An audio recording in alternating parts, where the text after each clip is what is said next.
Cool. Thank you for joining us. I think let's just start with a little background on the company and how you guys started. Yes, so I am a serial entrepreneur. This is my, not my first time at the rodeo, and I've exited over $1 billion in investor value in mostly SaaS and software companies around marketing and CRM and customer engagement and advertising, performance marketing, gaming, etc.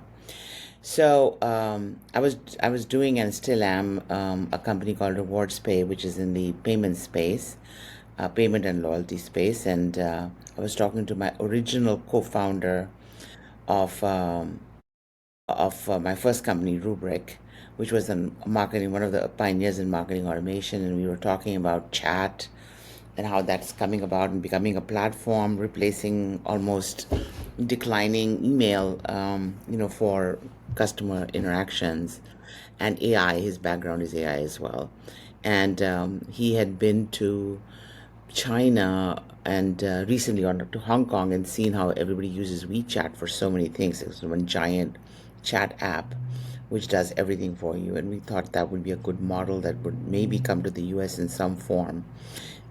And we connected with our third co-founder Rebecca Clyde, who was running a very successful agency in Scottsdale, Arizona, and we got together and decided to do a few projects. And these projects led to the forming of botco.ai and the idea of making this a platform, making this a SaaS platform, and catering to enterprises that wanted to use AI but couldn't really afford hallucinations or lack of privacy or lack of compliance. And so we came up with our unique platform that allows you to build these interaction or chat applications powered by AI that can assist and expand the scope of humans that are interacting. They're they're available all the time. They never take vacations, and once they're trained, they can help a lot of people to basically go down the buyer journey or to get support even. So we focus very much on healthcare, behavioral health, but since then I've expanded into other adjacent verticals like pharmaceuticals and are having a great deal of success. And we've been at it for at least 5 years in its current form. Amazing. Before Sorry, we long story. No, that's amazing. I think before we dive into that technology and like the existing business, I'm curious, like with those previous exits, and I'm sure you raised a lot of money throughout that process. What were one or two things that you kind of learned each time that you exited or were a part of an exit that changed your mindset going into this current company that you're running? Well, I think we have many cycles. So when I originally did Rubrik, for example, I raised, as a first-time founder, but a long-time, well-known, accomplished, somewhat well-known executive in marketing, I managed to raise $5.6 million from Sandhill VCs with only a business plan and HTML click-through demo. So I had a team identified, I had co-founders, I had interviewed 200 customers, and some good VCs gave me money to go build out the company because they saw that marketing automation was perhaps a white space where there was Salesforce automation, customer support, but no marketing applications were out there yet. And they thought that was a good vision.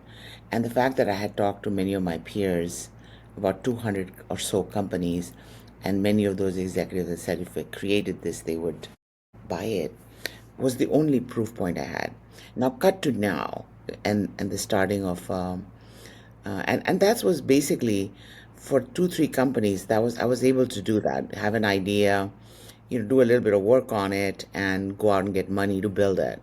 But now in the last, I think, 10 years, maybe less, the focus has very much been on uh, a variety of funding sources, including a lot of accelerators and pre-seed or seed stage angel and all kinds of funding.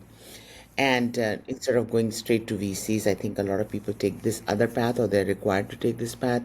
The reason is that people have become more and more averse to technology and market risk, and they're really looking to, even though the big VCs with big funds say that they have, money set aside for seed stage, I think that's generally for, some proven founders or something. Like if Mark Zuckerberg came to his original investor and said, I've got an idea for another type of social network and I need money to go build it, which I don't know why he would need it, but um, then they might be say, oh, okay, yeah, sure, you're Mark, we'll just give you the money.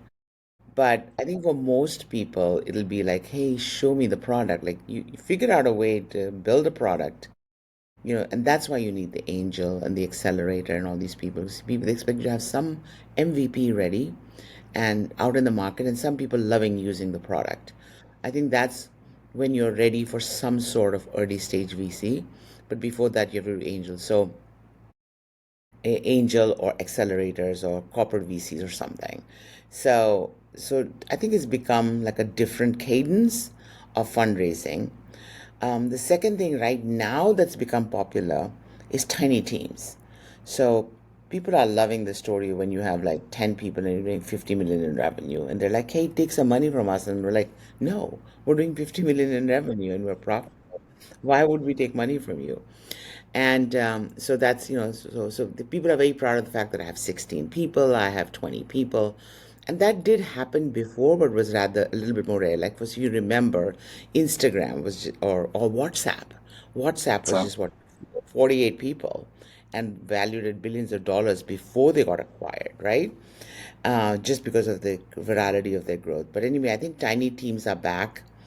And what I've learned, because I'm an investor now as well, an angel investor, plus I'm a venture partner in a venture capital firm that's doing early stage technology funding, is that people people really love to invest in traction. So regardless, if you don't have like a great track record that you can toss out in front of people, people like to see some sort of traction. So I think those are the things that I have observed. That's the fundraising, scenario, or the landscape has changed in those ways.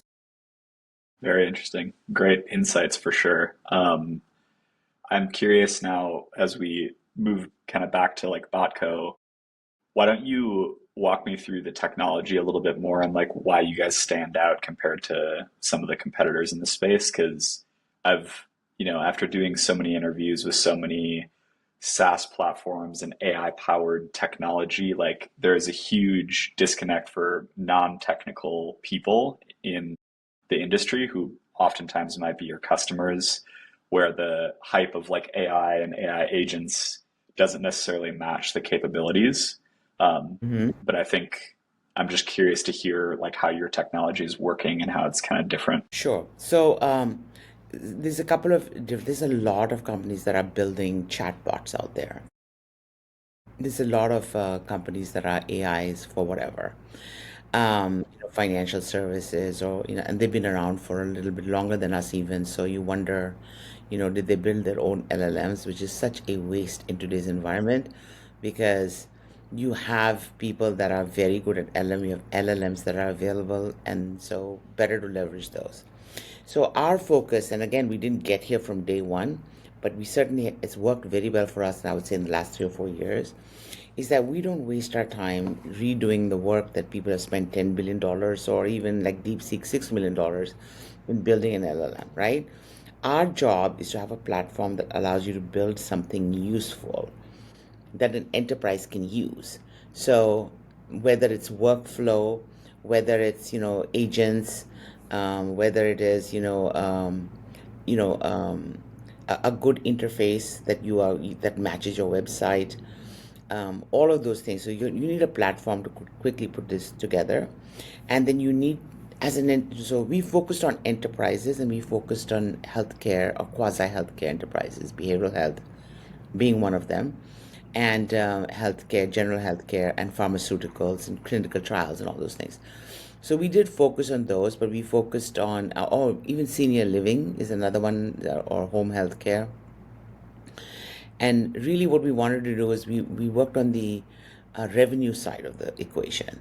So there's the support side of the equation where you literally have a knowledge base that's answering customers' support questions. So you're reducing cost, and we certainly have certain applications that do that.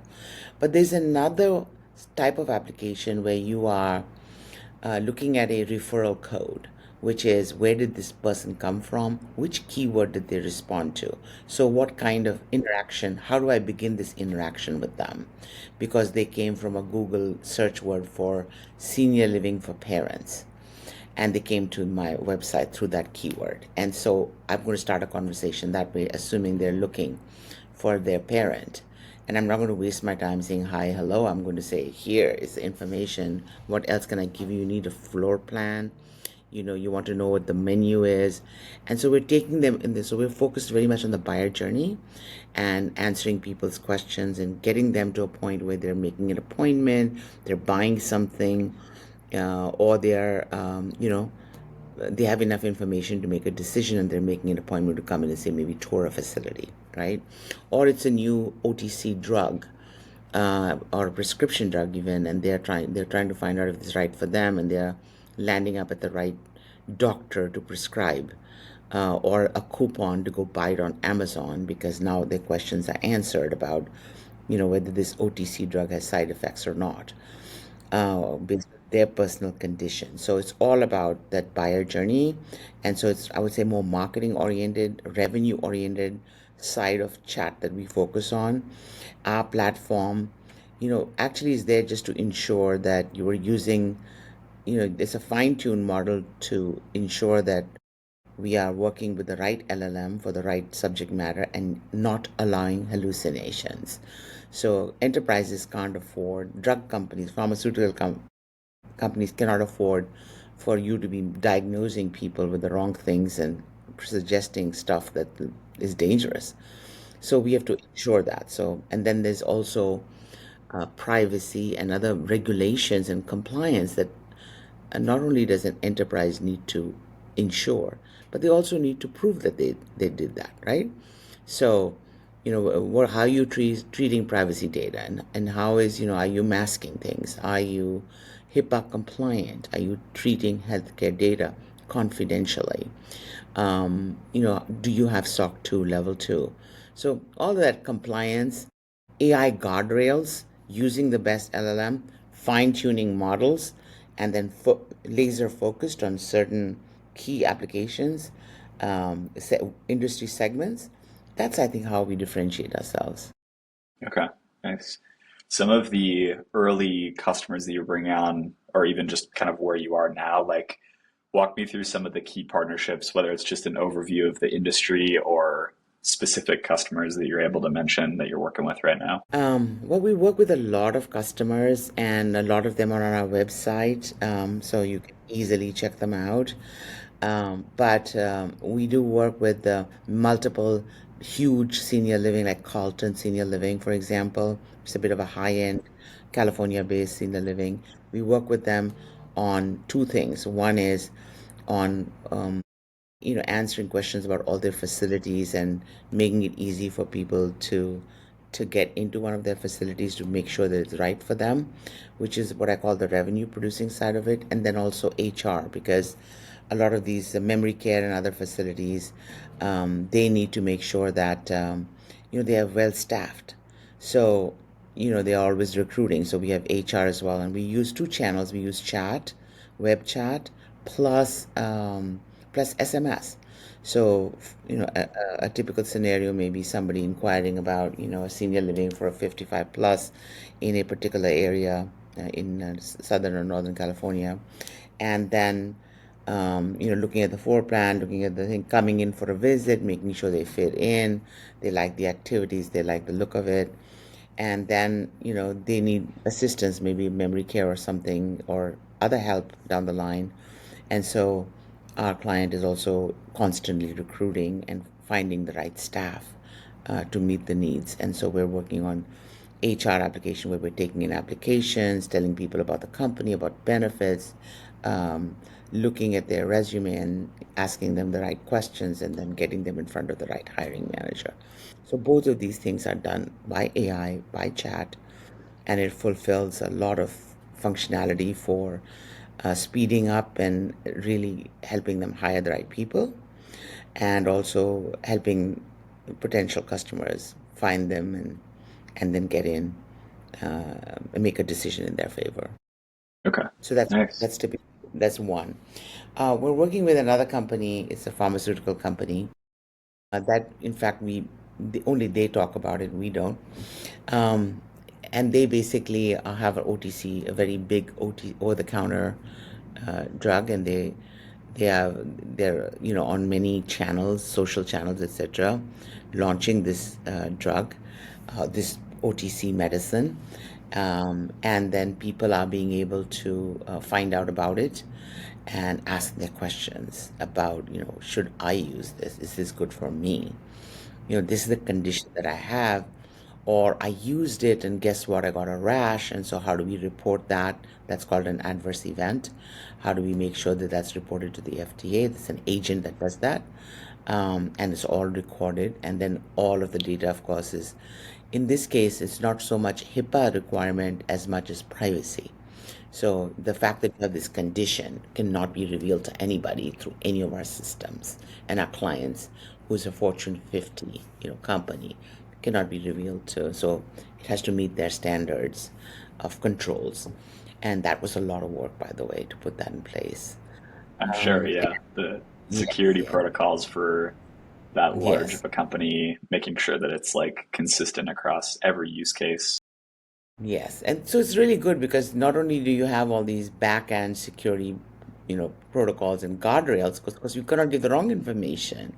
If somebody asks the wrong question, or we don't understand the question, or the AI bot doesn't understand the question, gives the wrong answer, you could have a disaster. So, how do we monitor all that? That was like a big deal.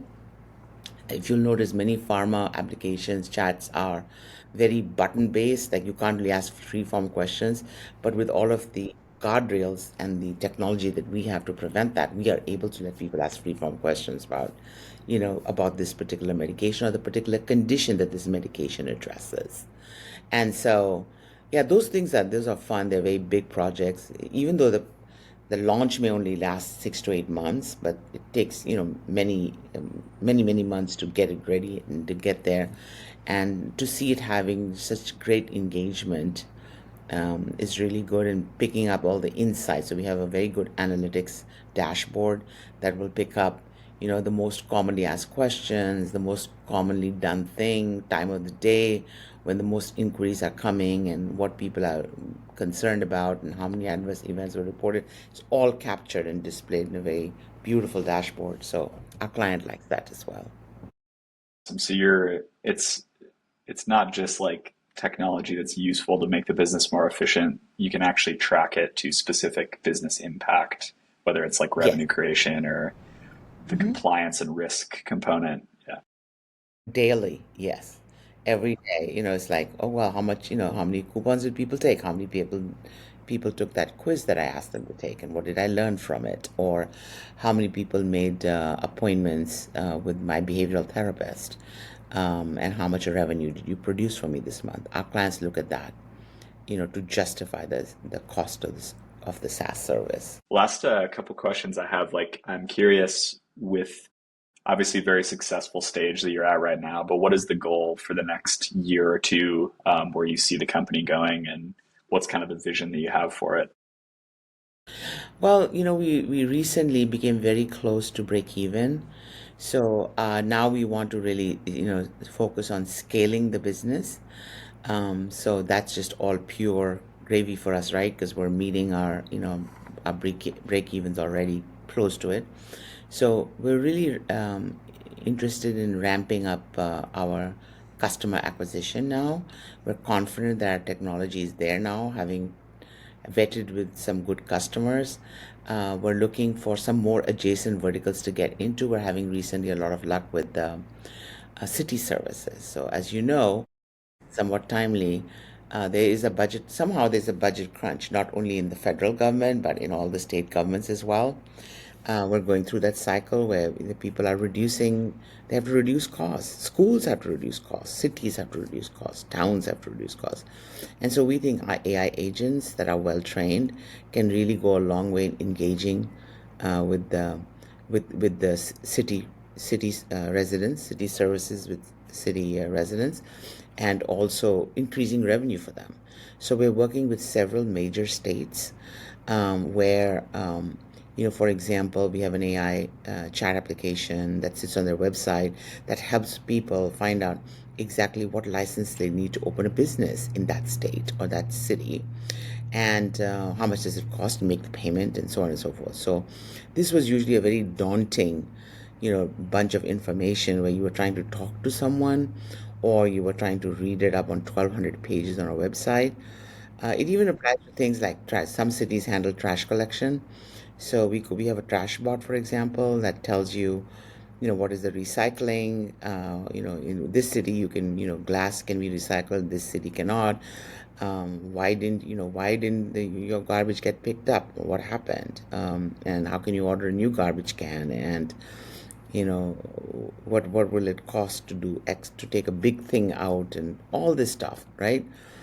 So there's this pure support services where they're getting 300, 400 calls a week, and they don't have people to handle those calls, or they are trying to increase their revenue. And these are mid-sized cities, not even huge. And or they're trying to increase their revenue by making it easier for people to open up new businesses in their state. So we work on both sides of those. Wow. A lot of nuanced problems to solve, I'm sure, at the government level, on state level. We're not at the federal level, but we're working at Yeah. this with the city and local governments. Yeah. Yeah. Okay, cool. So in order to kind of hit those goals and everything, like what are some of the challenges that are popping up when it comes to scaling customer acquisition and then moving into like a new vertical like that? Well, it's an enterprise. So again, we have to work within a budget because our focus very much in the last year was reaching break even or profitability. So we don't want to mess with that. So back to, we're a tiny team. So it's how do we leverage our tiny team? So we have a smaller team, and we're not going to just randomly hire people. But how do we hire enough people to service our customers, not cut corners on that, and then keep advancing the technology and yet sort of, raise our revenue? And we find that that's the only way to do that, really, unless we want to hire an enterprise sales force is very expensive. So the only way to do that is to focus on some key partnerships where our partners are, white labeling and selling our product and making it easy for them. So our big focus is to get some more partnerships that are complementary, where our product can help them close some revenue, and whether it's call center software or it's an EHR system that needs this capability to enhance, because we're always used with an EHR system or a CRM system. We're always going into Salesforce or one of these things, and there are different versions of it in the narrow verticals that we go after. So yeah, just leveraging our team without going off the without spending too much money, but yet achieving our goals. That's the challenge now. For sure. Well, thank you for sharing all those insights and stuff. There's a lot of cool stuff happening at the company, so I hope people watching check you guys out.